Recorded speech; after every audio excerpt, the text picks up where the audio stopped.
Hello, welcome to our Money Talks workshop. We're going to be getting into lots of juicy tips and advice on salary negotiation, salary transparency, why talking about money might feel a bit awkward, but is very important. And today I've got Agnes with me from Figures. If you'd like to introduce yourself to the audience. Thank you, Beth. Hi, everybody. So I'm Agnes. I'm the VP People for Figures. I've been working in HR for the past 12 or so years now in different environments, mainly in tech companies over like recruitment, compensation and benefits, or more generalist jobs. And yeah, I'm now working for Figures, where we build SaaS for HR teams around compensation management. So the idea is that our mission is to help HR teams to be more fair and more efficient in their compensation management. So we provide them with tools such as benchmarking, building their salary grids, communicating around compensation, and so on. Yeah, I'm very happy to be with you. You guys are doing the good work. More salary transparency is exactly what we need. And I always do this and forget to introduce myself because I get too excited. I'm Beth. I run the growth team at Flexer, which is an employer branding and talent intelligence platform. And we have actually developed a really brilliant quiz where you can go in, put in your experience, your role, what kind of things you're looking for, your salary, very important to put in your salary. And then we will give you a score on how ready you might be to negotiate your salary. And that's benchmarked against tons and tons of amazing data. The link is in the comments. It's also in the email that you should have received when you signed up to this workshop. And what we'll do in that is you'll be able to get a sense of, where do you currently sit in the market? Are you being underpaid? Are you being overpaid? Lucky for you if you are. How long have you been in your job, and how ready are you to take that step and negotiate your salary, which is understandably quite a scary thing to do. But Agnes, the first thing I'd love us to talk about is, what is salary transparency? Like, how are we defining that, and why is it so important? Well, we start with a big question, I guess. Actually, I think it means lots of different things depending on companies and the steps they are at. Overall, just to go back a bit in time, we know that compensation has always been like most of the time been some kind of a black box. Everything was in the HR team ends. They were managing the compensation strategy. They were building the salary bands if there were any bands, and they were not communicating about it. So you basically just knew as an employee or a candidate that you would get paid this amount and not necessarily why, which can be super frustrating. So we are moving right now in an era where we are talking a lot more actually about transparency for different reasons, but mainly because there are some laws around it, because the non-transparency actually drive lots of inequities. So like governments right now have identified that, and I want to push for more transparency, to be more to have more equity within companies. So transparency can mean different things. It can be just being transparent about your compensation policy or strategy. How do you position yourself? What do you want to do with compensation? It can be being transparent on salary bands. It can be transparent on how you increase people, or the budget you have, or which criteria you use to define a salary increase. And eventually it can be being 100% transparent and communicating about everybody's salary in a company. There are very few companies doing it, and I don't think it's for everybody, for sure. And I don't think it's actually necessary, like it's not necessarily the end goal for everybody. So yeah, lots of different ways to see it, I guess. Yeah. And it's super complex, isn't it? And I think one of the issues that we have when we are applying for jobs or negotiating our salary is, if you don't ever talk about this, it's impossible to understand what's normal and what's good and where you sit on that spectrum. But it's also really hard to understand why some people get paid more than others. Yeah. And there are sometimes not valid reasons for that, and there's a lot of companies who behave poorly in that respect. But there are often really valid reasons, like your skills might be really high in demand. You might be fulfilling a certain gap that the company really needs. You might have been very, very hard to hire or very expensive to replace. All of these things can impact how much or how little you're paid. And I think one of the issues with salary transparency is we all find it so awkward, and we're still not fully used to it. I want to share a story back from a long time ago. It's like 10 years ago now. I was working in quite a big company, and one of the HR team made a bit of a mistake and printed out a list of every single person's name and their salaries and sent it to the communal printer, forgot to go and pick it up, and somebody else found it, made copies, and sent it around the entire office. And Nice. as you can imagine, it was mayhem. There were people doing the same job, getting paid completely different amounts. There were, somebody actually messaged me and said, God, I didn't realize they paid you so little. It was not a great comment to get, but I understood it. Nope.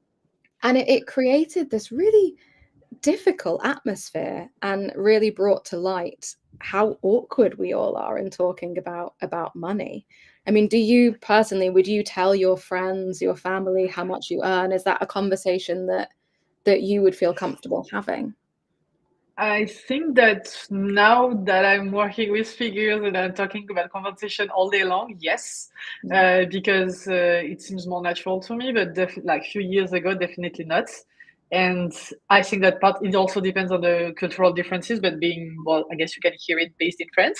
In France, we really don't talk about money in general, so it's even harder, I think.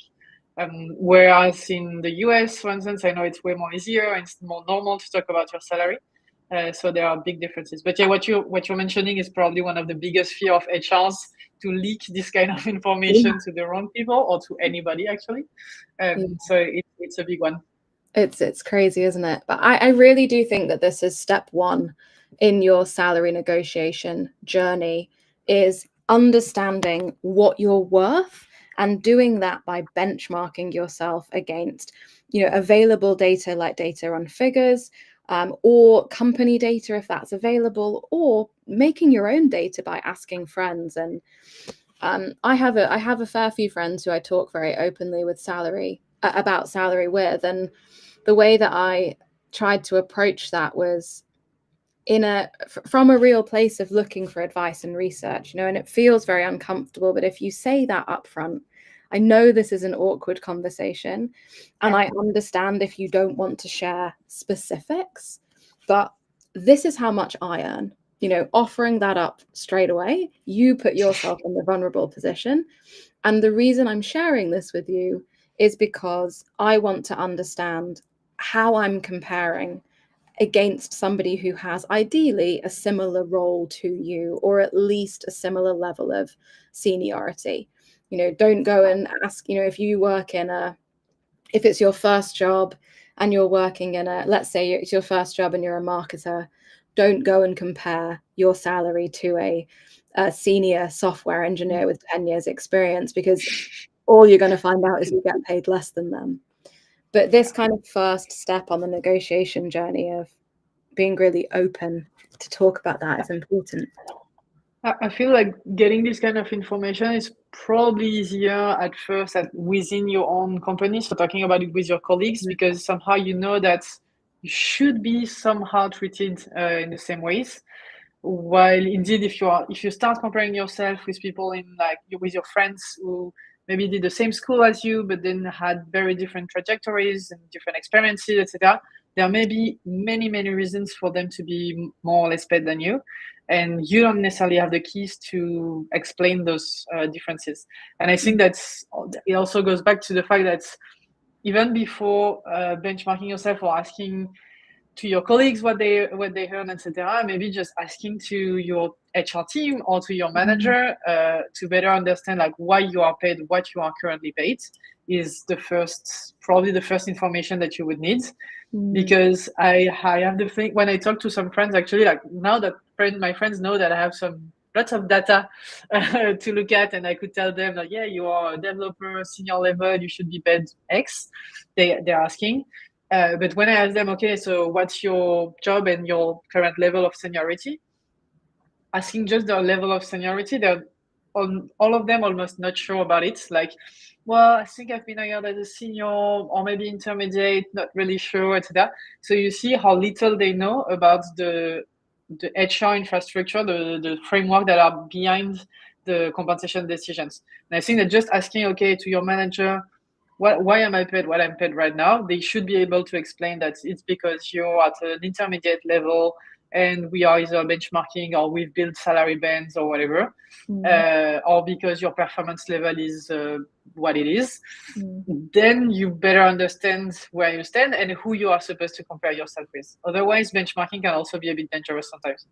Yeah, exactly. If you're benchmarking in the wrong places, it's a really good point. And it's also, it can be very varied depending on what kind of a company you're in.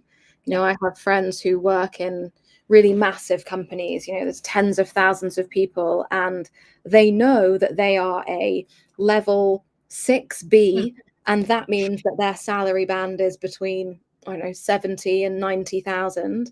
And you know exactly that that's why you're there. And you also know what you need to do to become a 6A and get the next level of salary. And they have that from the most junior roles all the way to the kind of C-suite, CEO, chairman paychecks. And they're able to explain that. Whereas if you're working for a startup or a smaller business or a family-run business, they're less likely to have those systems in place because they don't necessarily need to, because they don't have the volume and the complexity. But either way, asking why am I paid what I'm paid is an amazing way to kickstart that conversation, as opposed to, can I have a pay rise? You know, right. why am I paid what I'm paid is an amazing place to begin. So I love that. Are there any other places that you would particularly go to try and look for benchmarks? Well, I guess that, again, asking your colleagues first, then maybe your friends doing similar jobs, then you have like the open data on that you can find on the internet.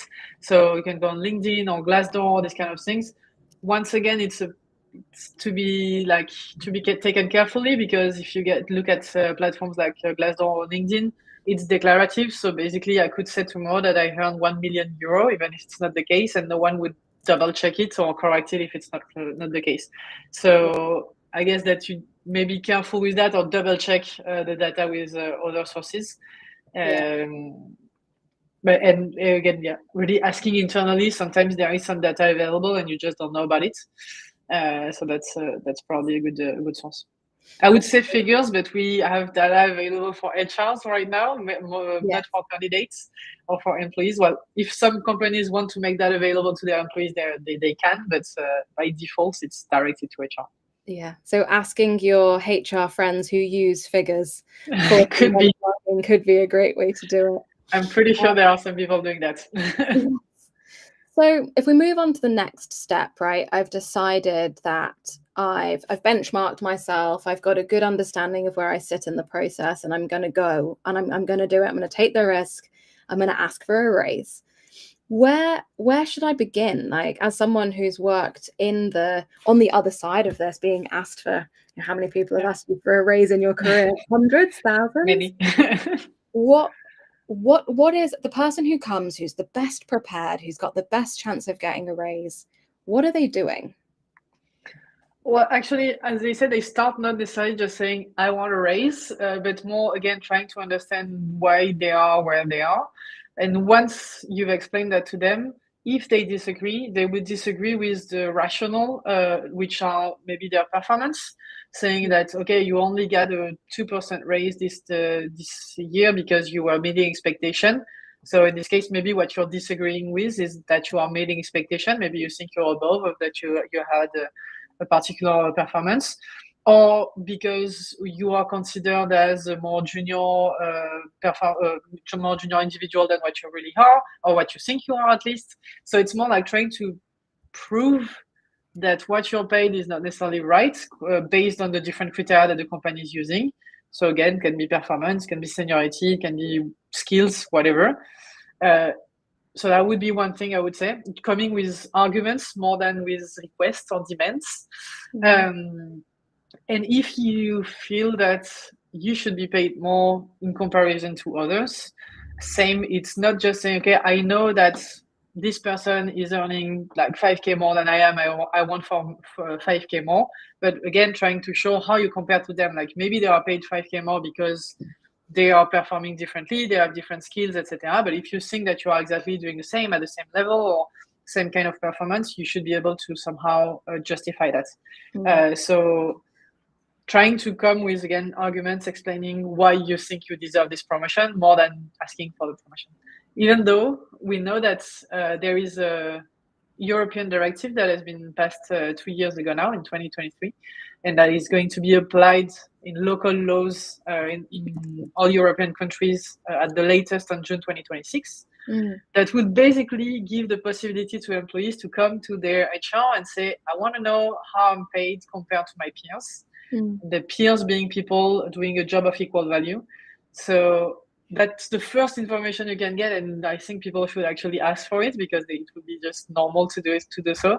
Just getting there and say, okay, I want to know how I compare with my peers. I want to know how I compare with the internal policies, etc. So that's the first information you can get it, and then you would be able to negotiate. So that's one big leverage, I think, for employees. Yeah, that's coming in, and it's great that the government is stepping in and bringing in this kind of regulation to ultimately make work fairer, more equitable, and better for everyone. You know, everyone wants to feel like the effort they're putting in is being rewarded. I've got a couple of tips from my own experience, both in asking for a raise myself and also of people who have asked me for a raise. The first one I think is about nerves. And the thing that has always helped me is, yes, it's an awkward conversation to have. And yes, it can feel really uncomfortable. But remember that everyone has been in this position. The person that you are asking for a raise has probably had to ask somebody else. They've asked their boss for a raise, maybe recently, maybe not so recently. But we've all been there. And if you have worked on developing a good relationship with your line manager, with your HR team, before you get to that conversation, it feels much easier to kind of kick that off. So that would be my first tip. The second one is to always ask for a raise or negotiate your salary increase when you're in a position of strength. If you are coming off the best 3 months of performance that you have ever done in your company, and you've really knocked it out of the park for the last 3 months, you've delivered a great project, you've really worked hard, you've gone out of your way to, contribute above and beyond your role, that is when you should ask for a raise, because you're coming at it from a real position of power and strength. A lot of people don't do that. They don't think about, and we can't always time these things perfectly, but if you can, I notice that sometimes people ask for a salary increase, maybe when they're not in a position of doing their best work that they've ever done. And that feels like such a waste of an opportunity, because figuring out and getting yourself into that position first and then asking, it's much harder for someone to say no. And then my third point is related to that. If someone says no, ask for really concrete metrics, examples, milestones that you have to hit before you can get that. And you should walk out of that meeting with one of two things: a pay rise, ideally, go us. Or on the other hand, you walk out with a list of tasks and milestones to meet that you've agreed upon, that you put in writing in an email, so it's all tracked. But then when you complete those things, you can go back and say, I've done all of these things. I'd really like to have that conversation again and negotiate again. Is that something you see people doing, or do people not do that? How does that tend to work? I really agree with the first two ones. Definitely right. And maybe one thing I would add is also that sometimes it can be a bit uncomfortable when you receive requests that are based on like very random or personal things. Yeah. Like I want to raise because I don't know, I'm Moving in the house. middle of a divorce, or I need to like take care of some personal stuff or whatever. These are usually not things that are going to bring you a raise, because well, companies not here unfortunately to take these kind of things into consideration, or most companies at least. So it can be a bit awkward for everybody in this kind of situation. But if you're coming in position of strength with really like solid proof, then that's another story. For the last one, I would be cautious, because it's kind of the same. It's linked to that. But I often have employees asking me, "Okay, I want to get my promotion. I didn't get my promotion, and I don't know why. Give me a list of things to do, and I will get my promotion the next round." And like we can work on a list of things to do for you to improve, for you to get there. But it doesn't mean that it's 100% sure that you will get your promotion or your raise in 6 months. And I just want to be careful with that. Like there is no absolute checklist to where you can tick all boxes and you automatically get your raise or your promotion afterwards, because there are always lots of context to take into account. So maybe you've done everything on the list and that's great, but there were some unplanned events during the semester and you didn't actually nail what you had to do. So I will still say no, but you've ticked all the boxes. So it's a bit dangerous, I would say, to rely too much on that. But if it's just like guidelines for you to get there and things that you also review frequently with your manager, don't think that because you have your task list, you can just work on it for a whole year and then review it. It changes so often. In most companies, objective changes a lot. So just check frequently with your manager. Hey, do you remember we talked about it 3 months ago? Is it still on track? Do we have things to add, things to take off, etc.? So that could be a good thing to do, I guess. Totally. Yeah. It's never a guarantee, right? And I also think it's important to remember that your performance is unfortunately not the only thing that's in consideration here. You know, the business could have had a bad quarter and we haven't hit financial targets. And so there's you know, the HR team just doesn't have the budget to give everyone the raise that they would like to. And these things are often, you know, completely out of our control. And so yeah, not taking it too personally if it doesn't happen, I think is another really good one.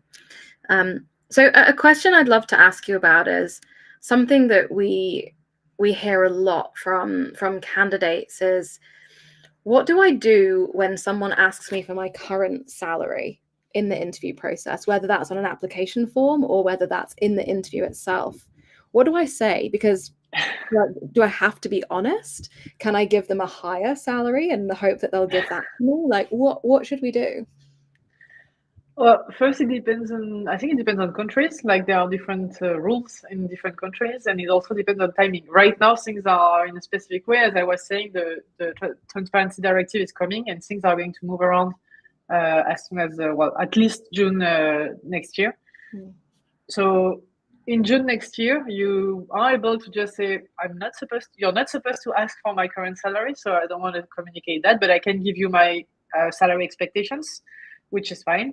The idea is that companies won't be allowed to ask for current compensation because like deciding on an offer based on this information somehow would just continue some maybe inequalities. Maybe you've been overpaid for the past 10 years.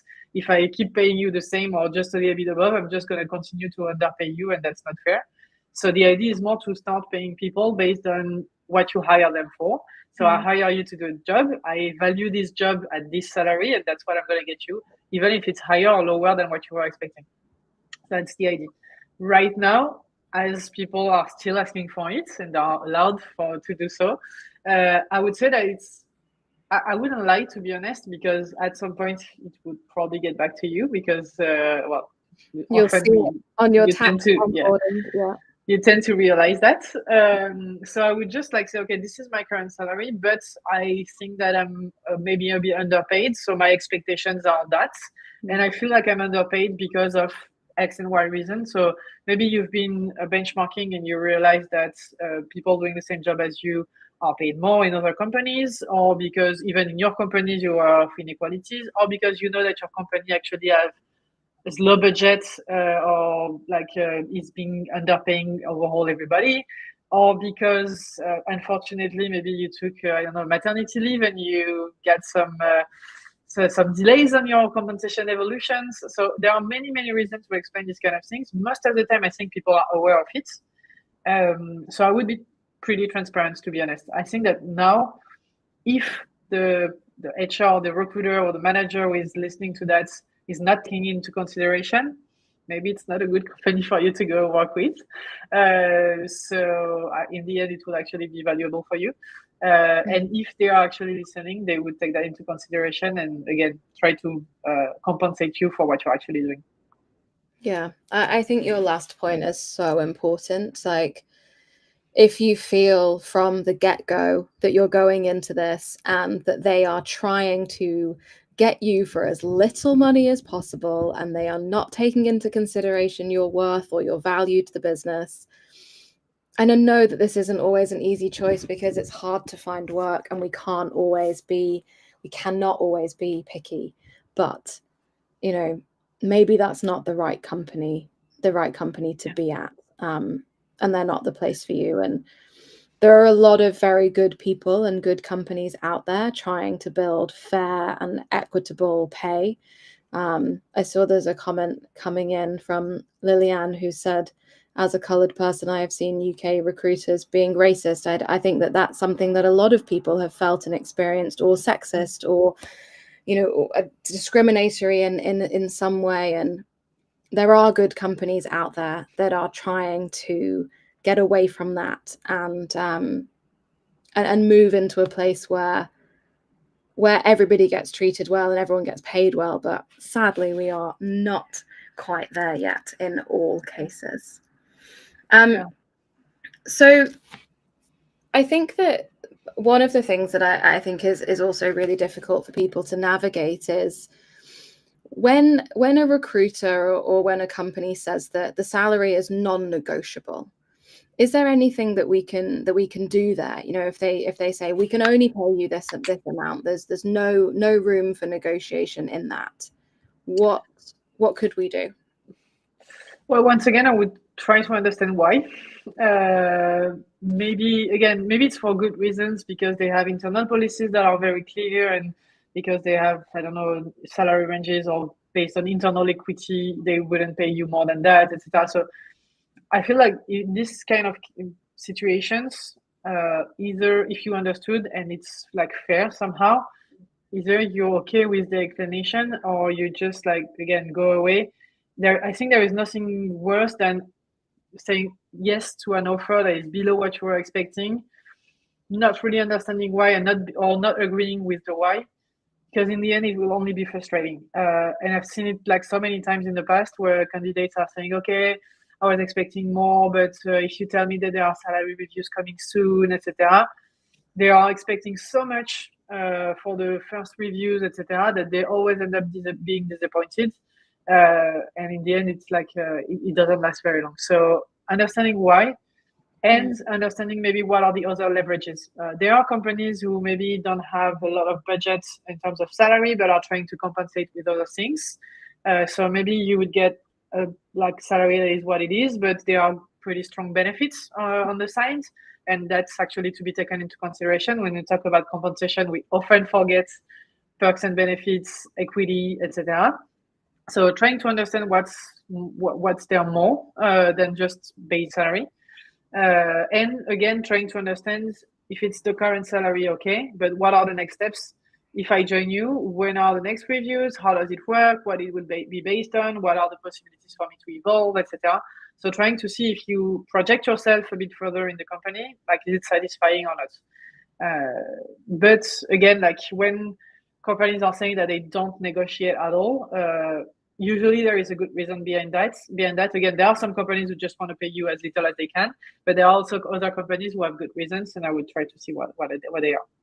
Yeah, totally. And that's taking us towards wrapping up. And on that topic of other parts of the compensation package, you'll actually find that built into the salary negotiation quiz that we've built. We take into account whether it's remote, whether you get, amazing benefits that lots of people are really desiring. Remote companies can.